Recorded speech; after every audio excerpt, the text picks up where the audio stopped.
그림을 그려볼 거예요. 두방지라는 종이에 그릴 건데요. 한지인데 도톰한 한지예요. 빤빤해서 선물하기도 좋아요. 동양화 물감은요, 흰색 사기 그릇 위에 짜주면 됩니다. 플라스틱 그릇이 아니라 유리 그릇이어야 되고요. 물감의 양은 그날 사용할 만큼만 짜주면 되는데요.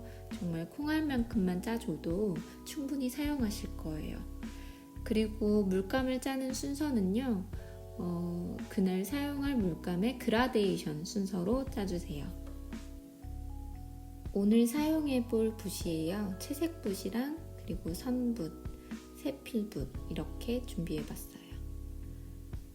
물감을 묻힐 때는 붓의 각이 되게 중요해요. 지금 우선 황토색을 묻혀보는데요. 가장 눕혔다가 그 다음 색을 칠할 때는 접시와 붓의 각도를 조금씩 더 세워주세요. 그리고 붓 끝으로 갈수록 농도를 더 짙게 하는 건데요. 그렇게 해서 옆으로 보면 이렇게 그라데이션이 나오게 꼭 해보고 이렇게 테스트지에 연습을 해봅니다. 오늘 사용할 물감의 종류예요. 빨간색, 황토색, 초록색, 남색, 흰색 이렇게 4가지 물감으로 써볼게요.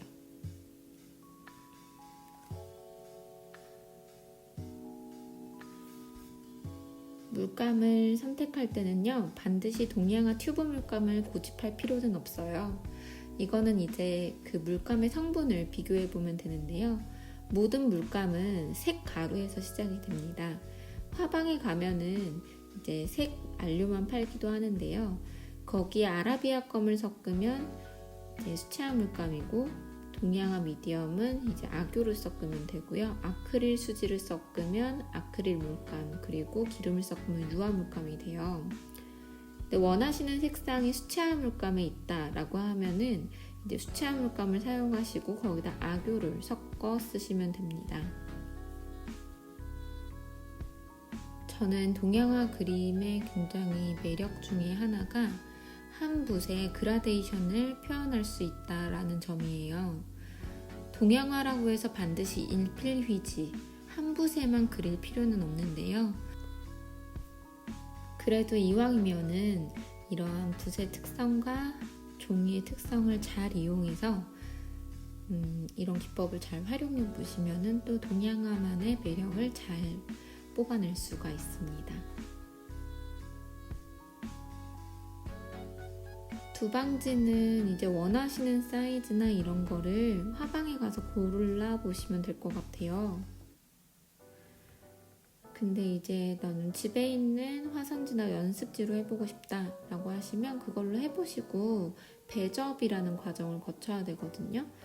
근데 아직 제가 배접을 알려드리지 않은 단계라서 우선은 두방지를 활용해 보시는 거를 추천드립니다.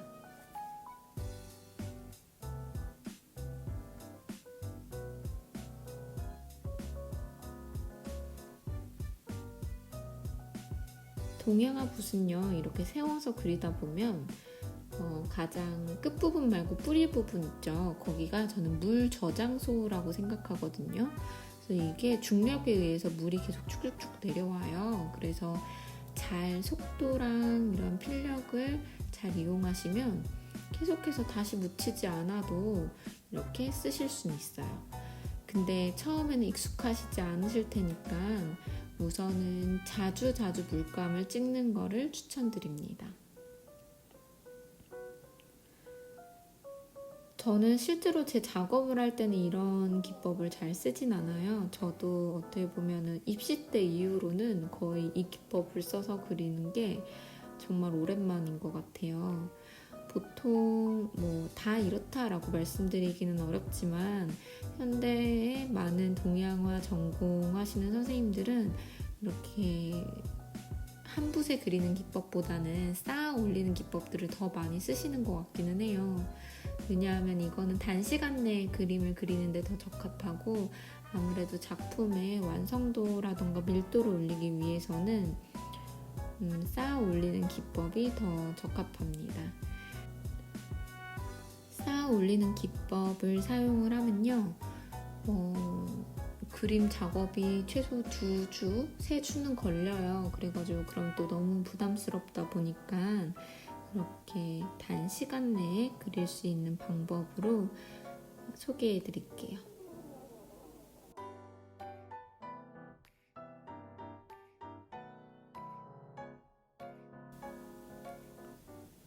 이파리를 그릴 때 제가 좋아하는 색깔의 조합은 황토색이랑 남색, 수감색을 이제 많이 쓰는 방법을 선호하거든요. 사실 중간에 그렇게 초록색이나 연두색을 섞지 않아도 황토색과 수감만 섞어도 우아한 식물의 색감이 잘 표현되는 것 같습니다. 근데 좀 그래도 이게 살짝 시들었다 혹은 더 따뜻한 초록색감 이런 걸 쓰고 싶다라고 생각이 드실 때는요, 밑색을 황토색 말고 주황색 같은 걸 써보세요. 그러면은 또 되게 가을 느낌이 나는 그림이 될 수 있습니다.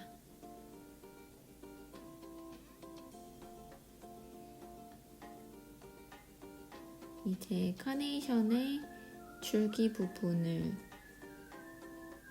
마무리했고요. 다음은 꽃을 그려보도록 하겠습니다. 저는 흰색이랑 황토색을 살짝 밑색으로 쓰고 나서 끝에 부분을 이제 빨간 색깔, 약간 핑크빛 또는 빨간색을 섞어서 이제 물감을 만들고 있어요.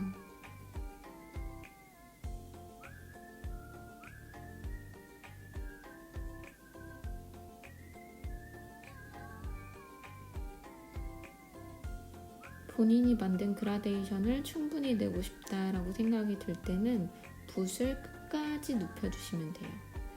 제가 아까 물이 가득 들어있는 부분을 저는 붓의 엉덩이라고 좀 그냥 쉽게 표현하거든요. 그래서 엉덩이까지 꾹 눌러야지 이게 되게 잘 표현이 됩니다. 그리고 엉덩이 부분에는 반드시 맑은 물이 들어있어야 돼요. 그래야지 굉장히 깨끗한 그림이 돼요. 동양화는 물을 되게 자주 갈아줘야 돼서 제가 수업 처음에 이제 안내드렸던 물통이 4칸으로 나뉜 단리 물통 제가 되게 좋아해요 라고 얘기 드렸던 이유가 물을 4번 갈러 가기가 좀 귀찮아지더라고요. 그림 그릴 때. 근데 그런 귀찮음을 자꾸 이겨내야지 예쁜 그림이 나오는 것 같아가지고 이왕 구매하실 거면 단리물통을 이용하세요 라고 얘기를 드렸었어요. 또 찾아보니까 굳이 이렇게 물통 안 쓰시고 필통으로 이제 세워져 있는 필통을 물통으로 쓰시는 선생님들도 계시더라고요. 그래서 그렇게 사용하셔도 되고 칸이 안에 잘 나뉘어 있고 물만 잘 안 샌다면 물통으로 충분히 이용하셔도 됩니다. 근데 이제 보통 테이크아웃 컵 쓰시는 선생님들도 계시던데요. 그러면 좀 가벼워가지고 넘어질 때가 많더라고요. 그래서 그런 거는 그림 그리실 때 조금 위험하실 수 있어요. 다 그려놨는데 물통 엎으면 안 되잖아요.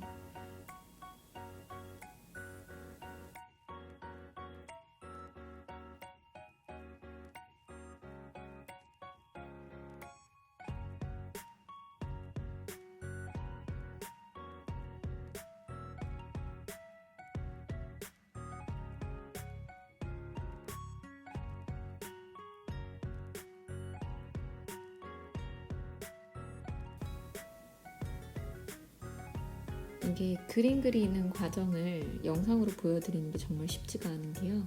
자꾸 제가 제 손으로 가리죠. 지금 측면 뷰를 보시면 제가 붓을 굉장히 눕혀서 쓰는 것을 보실 수 있습니다. 할 때 엉덩이 끝까지 꾹 누르는 거 보이시죠? 그리고 계속 끝에 부분에 빨간색을 아주 콩알만큼만 묻혀주세요. 정말 한 방울 묻히신다 라는 생각으로 찔끔 이게 나올까? 라고 생각될 정도로 묻혀야지 이게 잘 표현이 됩니다.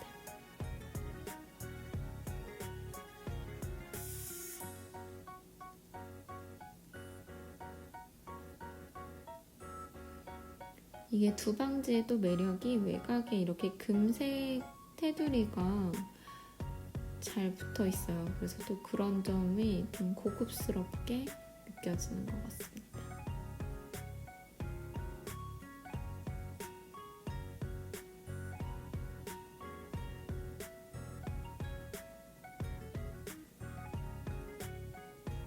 그래서 이렇게 그라데이션 기법만 잘 습득해 놓으시면 정말 그림을 빠르고 쉽게 재미있게 그리실 수 있어요. 저는 이 기법을 좋아하다 보니까 붓이 조금 길쭉하게 얄쌍하게 생긴 걸 좋아해요. 그래서 붓끝으로 제가 원하는 모양을, 꽃잎 모양이라든가 이파리 모양을 잘 내보려고 노력하는 중입니다.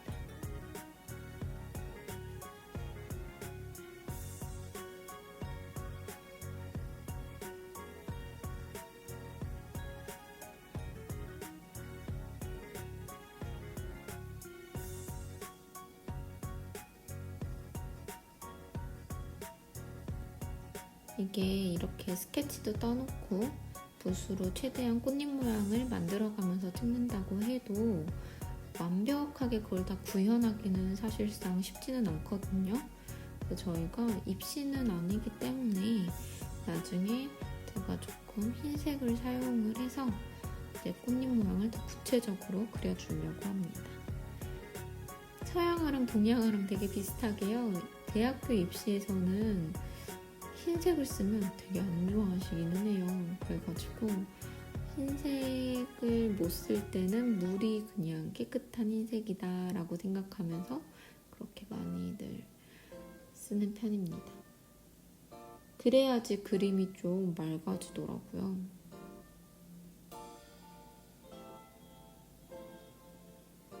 아까 다 표현이 안 됐었던 빨간 부분 좀 더 보강을 해서 표현을 해주고요.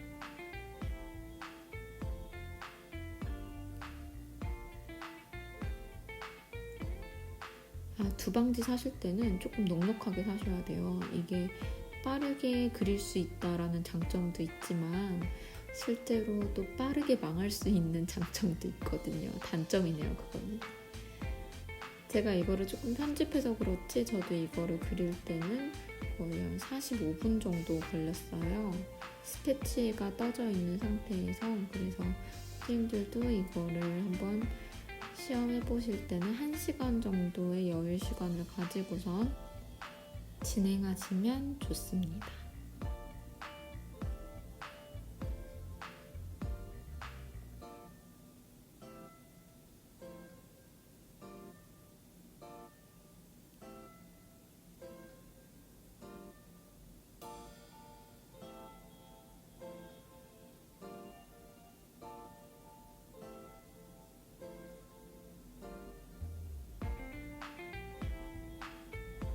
지금 이렇게 외곽선을 긋지 않고 그리는 방법은요, 저희가 지난번 이론 강의 때 들었었던 것처럼 몰골법이라고 하죠. 외곽선을 그으면 이 상태에서 구륵법이라고 합니다. 다시 한번 리마인드 해보면 이제 남종화와 북종화의 특징 중에 하나가 남종화의 특징이 몰골법이라고 했었죠. 그리고 북종화의 특징이 구륵법이고요. 물론 모든 화가들이 다 그랬다, 모든 그림들이 다 그랬다라고 이야기는 하기 힘듭니다. 왜냐하면 동기창 선생님이 나중에 후대에 정리를 한 거기 때문에 언제나 모든 이론에는 예외가 있어요.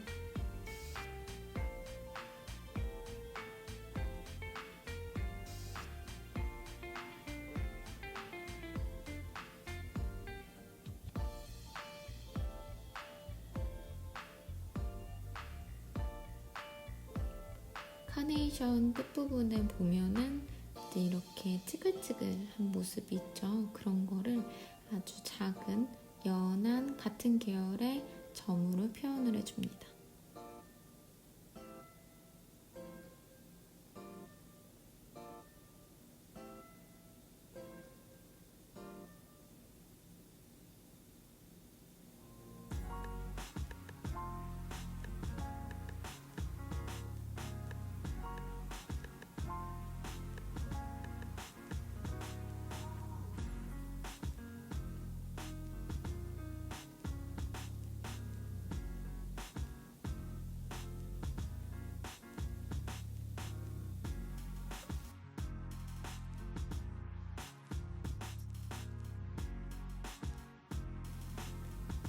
그림을 그리다 보면 이렇게 계획한 것보다 좀 더 번질 때가 있어요.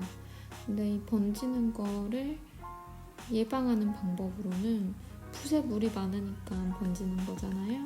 그럴 때 붓에 물기를 빼준다던가 붓에 물기를 빼주지 못하는 상황일 때는 붓의 속도를 좀 더 빠르게 조절을 해주면 됩니다.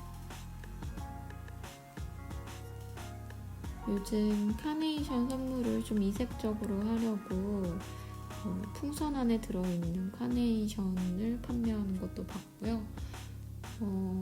돈 케이크라고 해서 이제 현금을 말아가지고 케이크 형식으로 이제 드리는 분들도 계시더라고요.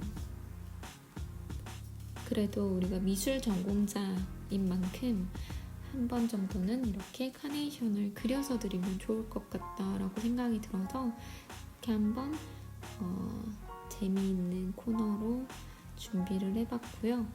혹시 이것도 너무 부담스럽다 라고 생각이 드시면 집에 있는 색연필이라던가 사인펜 아니면 그냥 숫자 물감으로도 충분히 하실 수 있는 것들이니까요. 각자 편하신 재료로 올해는 카네이션을 그려서 드려보는 거 어떨까 한번 추천드립니다. 이제 흰색으로요. 좀 더 디테일한 꽃잎들의 모양을 잡아줄게요.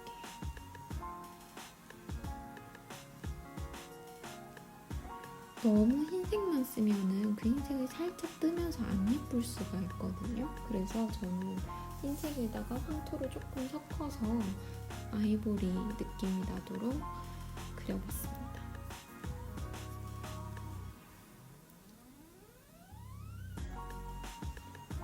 붓을 2개를 써서요. 하나는 이제 농도 있게 흰색을 올리고요. 또 하나는 살짝 물기 있는 붓으로 해서 농도 있는 흰색을 조금 풀어줍니다. 흰색의 원료 자체가요. 어디서 온 거냐면 조개에서 온 거예요. 그러다 보니까 조개가루가 되게 조개 안쪽 보면 반짝반짝 하잖아요. 그래서 지금 보실 때는 흰색이 그렇게 튀지 않는 지우개 같은 느낌이다 라고 생각하시겠지만 이게 전시장이라던가 센 조명 아래에서 보시면 다른 물감이랑 다르게 좀 발광하는 느낌이 드실 수가 있어요. 그래서 흰색을 너무 남발하시면 안 되고 정말 신중하게 써야 되는 색 중에 하나가 흰색입니다. 이거는 유화를 할 때도 마찬가지인데요. 저희가 사실 이론적으로는 빨간색, 노란색, 파란색만 있으면 이 세상의 모든 색깔을 만들 수 있다가 이론이잖아요. 근데 유화 같은 경우는 특히나 모든 색을 너무 섞어 쓰다 보면 색이 탁해지기 때문에 더 많은 색깔을 보유하고 있고 최대한 색을 섞지 않아야 되게 예쁜 색을 낼 수 있거든요. 그래서 그런 것처럼 각 재료에 맞는 이제 혼합 방법을 익혀보시면 좋을 것 같습니다.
두방지 자체가 굉장히 두껍다 보니까요. 지금 화면 보시면 물이 가득 고여도 금방 스며들죠.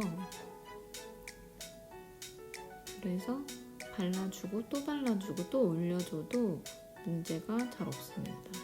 근데 이제 또 너무 물을 많이 섞으면 두방지 자체가 곡면으로 살짝 휘게 돼 있어요.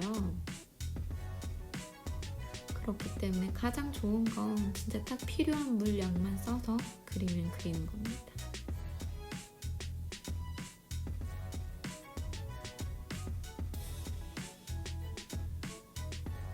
잎 끝을 표현할 때는 카네이션처럼 이제 찌글찌글한 표현 꼭 해주시고요. 그림을 그리실 때는 너무 관념적으로 그리시지 말고 실제 카네이션을 보면서 그리시는 게 좋습니다.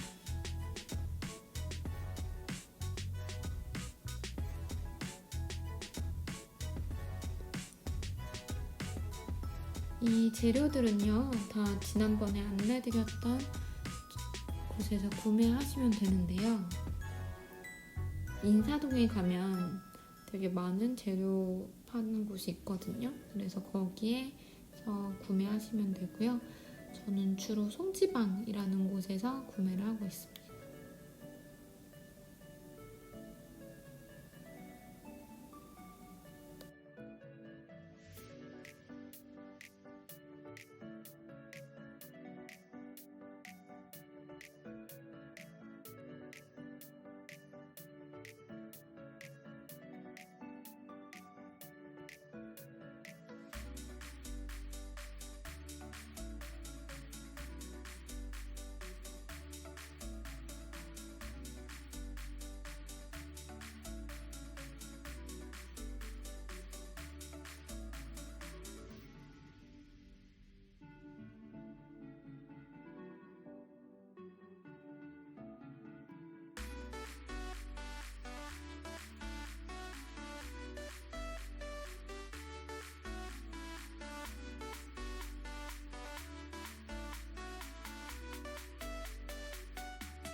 네, 이제 거의 다 마무리가 된 것 같은데요. 이제 좀 동양화적인 느낌이 덜 난다라고 생각이 드시면 집에 인주 혹시 있으신가요? 인주에 만들어 놓은 도장이 있으시면 이렇게 각 하나 찍어주시면 훨씬 더 보기 좋은 작품이 될 수 있습니다.